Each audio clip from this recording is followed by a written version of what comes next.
Already have two questions to get us started. So I'll just jump right in. First of all, my name's Kate. So if you don't know me, hi Casey.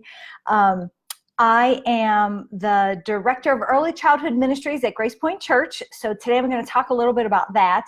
I'm also a brand new homeschooling mama of two 13-year-old boys. One is soon to be 14.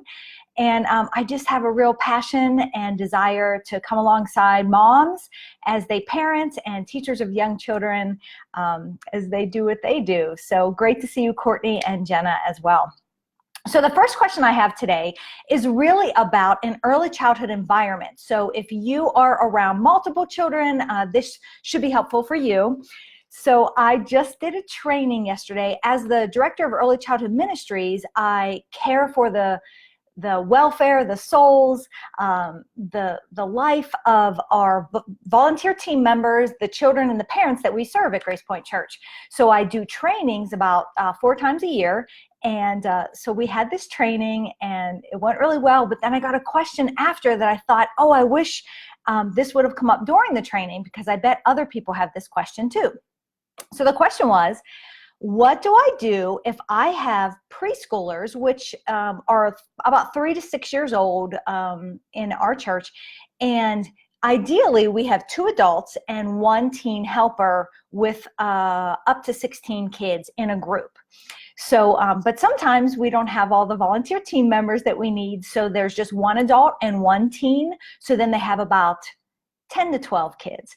So this adult had said, my concern is I'm up here teaching this lesson and there's 2 kids in the back running around, and although our teenage helpers are really amazing, they're almost all boys and they're really loving and caring and playful, but they're not so good with discipline. So then that's harder on the adults because they're like, I'm up here trying to teach this lesson and I need someone to help with those kids that are, acting a fool in the back of the room.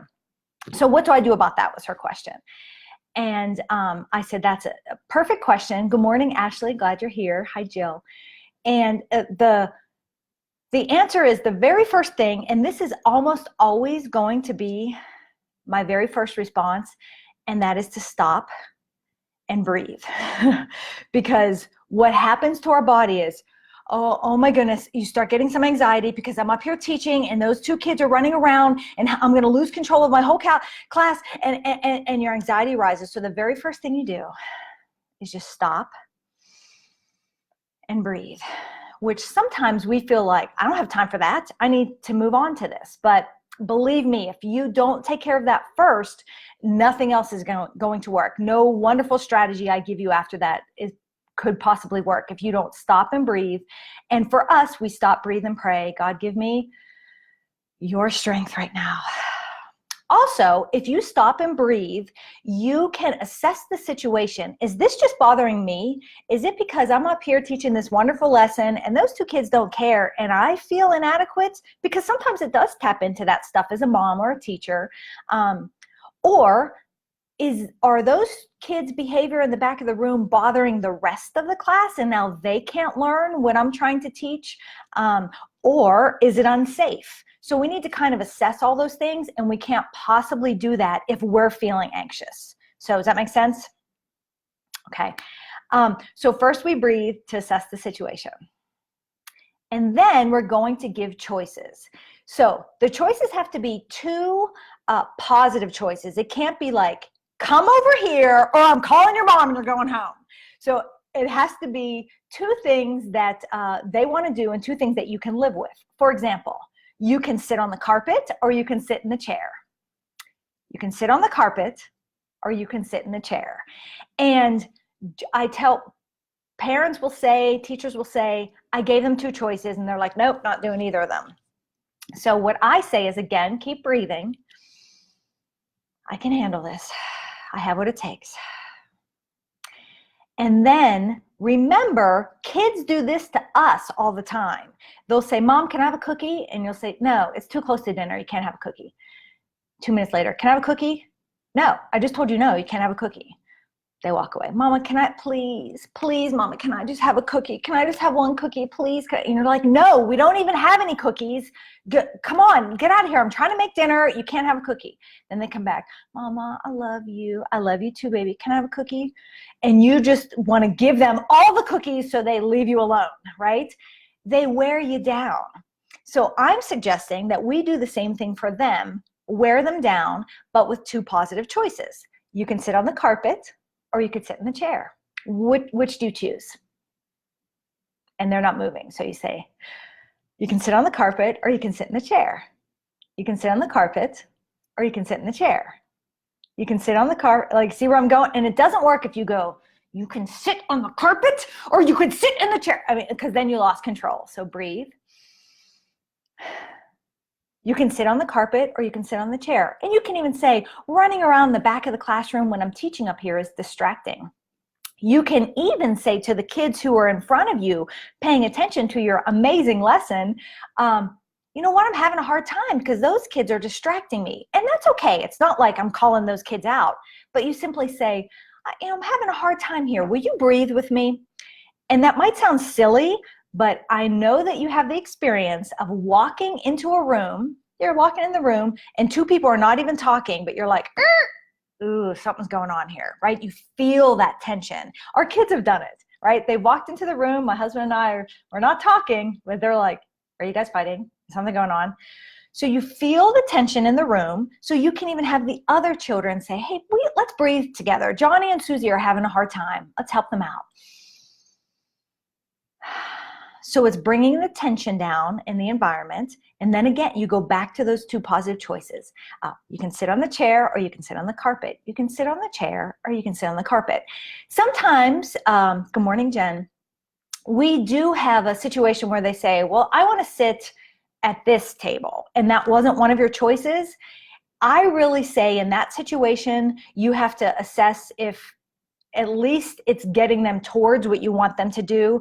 Sometimes, depending on the kid, depending on the situation, I will stand firm with that wasn't a choice. The choices are you can sit in the chair or you can sit on the carpet. So if they pick choice number 3 that wasn't a choice, it might be okay with you, it might not, so that you have to play by ear.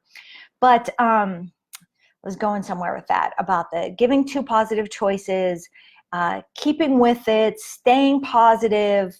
If you get frustrated, you lose control. Everyone breathing together. It'll come back to me. Oh yeah, this was it.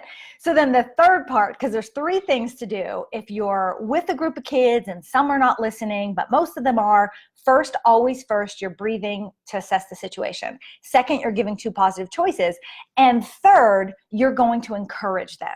So if you start giving these choices, and hopefully there can be someone next to the child having the difficulty, and I'm not saying force, absolutely not force or push or shove ever, unless it's your own kid. Okay, just kidding. Anyhow, but so you have your hand on them, gentle, and just as they move, just even like a fraction of an inch, like you're saying, you can sit in the chair, or you can sit in the carpet. You can sit in the chair, or you can sit in the carpet, and you have your hand on them, and they just move just a little bit, and you go, oh, there you go, you're making a choice. Oh, you're going to choose, and you just pick one. You're going to choose the chair. Look at you sitting in the chair. You made a choice. Way to go. Good for you. And the kid's like, oh, look at me. I'm making a choice. Oh, yay. It's not like a magic, like we're trying to like Jedi mind trick them or something. It's simply you're encouraging them. You're saying, oh, look at what you're doing. And that's different than saying, good job, or I like the way you made a choice, because then that's about what you think. We want to focus on what the child is doing. So hopefully they're like, well, look at me. I'm making a choice. I'm doing it. And then that encourages them to want to follow directions.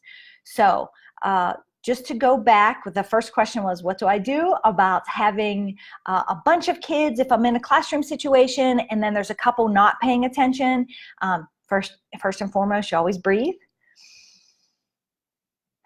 to assess the situation, to see, is this just bothering me, or is it hurting the child or hurting other children? Second, you give 2 choices, positive choices, and you stick with it until they pick one. And then you can even encourage them as they make a choice, or even if they had no intention of making a choice, you're going to be like, oh, look at you, you're making a choice, you're doing it, good for you, way to go. So that was question number one I had. I'm just scanning the screen. Okay, Jill says that so works. Thanks, Jill. And then I had another question about media. So I'm just going to keep going. If anyone else has a question, pop it up on the screen and hopefully we can get to it. The next question was about media and specifically with teens, but I feel like it's very applicable for all ages. I mean, sometimes you see kids in the basket at the shopping center on their phones, shopping with mom. So all kids are using media. So the question was, how much media is too much and how do I get them interested in something else? So I thought the question was brilliant because how much media is too much? There's a lot of experts out there that tell you this, that, or the other. I'm going to say it, ideally no media, right? But that's not going to happen. So you have to assess your child, the stage they're in, the season they're in, and what's right for your home. I know that we have gone through seasons with our children where we actually had like media weeks of no media, and that just helped to reset their brain. They got along better with each other. The siblings just played better when there wasn't a media situation. Also, we would have media-free Wednesdays. We had done that when I think they were in 4th, 5th, and 6th grade. So every Wednesday was just a media fast, we called it. And my husband and I did the same thing. Obviously, that you have to model that from the top.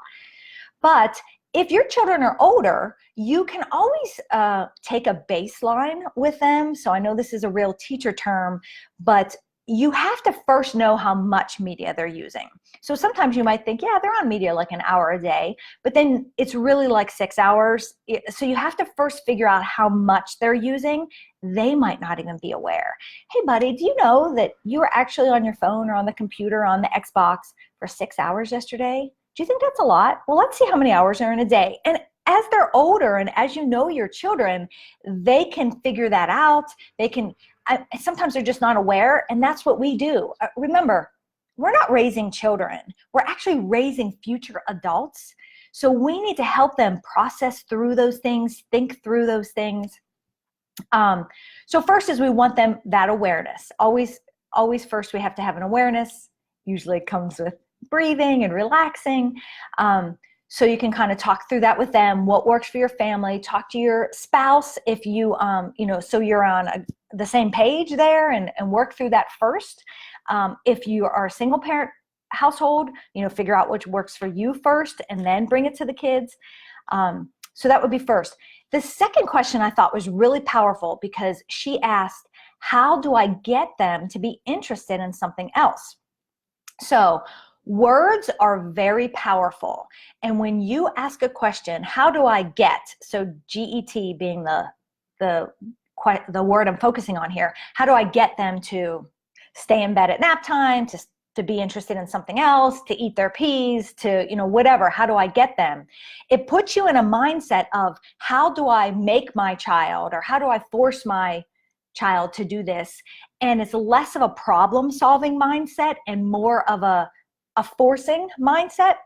And that might not seem like, well, it's the same thing. How do I get them, or how do I help them be more likely to choose? That's what I like to think. How do I help them be more likely to choose to stay in bed during nap time, to play something other than media? How do I help them be more likely to choose rather than how do I get? Words are important, the way we think them and the way we speak them to our children, to ourselves. So for example, I did a training this past weekend, actually 2 trainings, and one of them we talked about, if you say, this child is acting out for no reason, he is acting a fool, he is having a temper tantrum for no reason, it puts you in a mindset of, there's no reason for him to be acting this way, therefore there's no solution to that problem. Does that make sense? But if you instead say, this kid is having a temper tantrum, he's under the table, he's crying, and I don't know why. Something's wrong, but I don't know what it is. It puts you in a problem-solving mindset. So then you can say, okay, there's a problem here. Let's try to figure it out. Could it be that he's hungry? Could it be that he's tired? And you go through those things. So getting back to the original question of media and teens, first, how much is too much? You really have to assess that on your own. And second, how do I help them be more likely to choose something else? Well, I think if you start asking yourself that question, it will open up problem-solving ideas in your mind so that they will be more likely to choose something else. So just telling you what we do with our boys, we say to them, and they're both 13, one's going to be 14 next week, and but we'll say, as long as your responsibilities are done, then you can do media. So sometimes they've said, as they've gotten older, but Mom, can we just do some media now? Like, can we just take a break now and then get back to our responsibilities? So we've tried to do some of that, and sometimes it works, but then sometimes it doesn't because they lose track of time and the responsibilities don't get done. So then that's been a great time for conversations to say, hey, I noticed you did this and you didn't get to the media. And then they have consequences that make sense and help them be more likely to choose the right thing the next time. Meaning, one of our boys didn't get through his responsibilities and because he was watching TV. And so he was supposed to go, I guess they're not called play dates when you're 13, but he was supposed to go hang out with a friend, and he couldn't go because he still had responsibilities he had to take care of. He had some school responsibilities, he had some home responsibilities, and we try to call them responsibilities rather than chores because we're a family and we all have responsibilities. So that really hurt him, in that he really wanted to hang out with his friend and he couldn't because of the choices he made. And believe me, it hurt me too, because I wanted him to go hang out with his friends so I could have some alone time. But it worked, because then the next time he remembered that feeling of, man, I wanted to do that and I couldn't because I didn't do this. So then it changed his behavior. Psychological pain is a signal for you to change your behavior. And if we're always protecting our children from psychological pain, they don't have that internal desire to change their behavior because they've never had the pain. Let me know if you have more questions about that. Oh gosh, I am getting questions. Do you count online learning as part of media time? So Jill asks, do you count online learning as a part of media time? I've always wondered about that. That's a great question, Jill. I have timers set on the computer so the boys can only use a maximum of an hour and 15 minutes a day, but their math takes about an hour. And they're like, Mom, that's not fair. Then we only have 15 minutes. But it's only Monday through Friday, and then Sunday is no time at all. So Saturday is the day they kind of go hog wild. So do I count it? I guess it depends. It depends on if they're getting everything else done. And it's still, we want them to be doing more connection with other real live human beings than media time. And people will say, well, what if I'm playing the game with them, or their dad's playing with them, or they're playing with their friend? I always think of it like as a visual. Same thing in your marital relationships. Are you having, there's 3 kinds of times you can have. You may have heard this. You can have back-to-back time with your spouse, which means like if you've ever seen those scary movies and they have their back to back, they have their backs to someone else's back, and then they each have their guns and they're dividing and conquering. Sometimes there's seasons in your marriage where you guys are back to back and you're like, he's taking care of this and you're taking care of this. It's okay to do that for a season. Sometimes in your marriage, you have shoulder to shoulder time where you guys are working together as a united front and taking care of business. And that's also good for a season. But if you never have face-to-face time, that's not so good. So hopefully that gives you a visual with your own children. You know, are they doing too much shoulder to shoulder time? Oh, they're playing with their friends, but they're shoulder to shoulder facing the same screen. We want them to have face-to-face time. So, that has gone, hey, Rebecca, good morning. That has gone on. Now we've gone on 20 minutes. I've never gone so long before. I apologize. I really like to keep them short because I know you moms are busy. But it was great talking with you this morning. Please continue to email your questions. I promise I'll get to them at least the last Tuesday of every month during the lives of Q&A. Go to connectpointministries.com for free helps for moms. Invite your mom friends to this group. And just thank you for your encouragement. And let me know how I can connect with you and how I can help you. Have a wonderful day, ladies. Bye-bye.